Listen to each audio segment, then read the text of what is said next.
দেখেন চাচার কণ্ঠটা কি, চাচার কণ্ঠটা শুনলে পুরো মাথায় নষ্ট হয়ে যাবে। অনেক সুন্দর কণ্ঠ, সবাই পুরো গানটা শুনবেন, আশা করি ভালো লাগবে। ও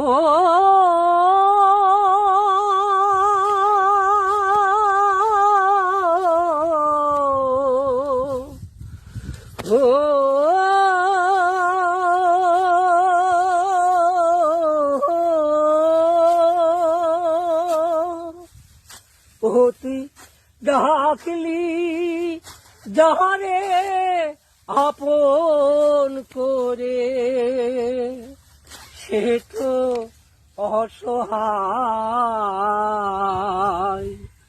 মনের মানুষকে দে চলে যায়।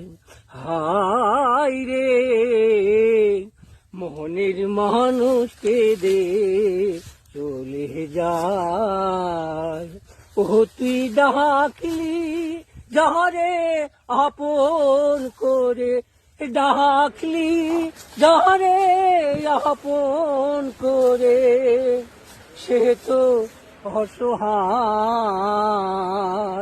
মনের মানুষকে দে চলে যায়।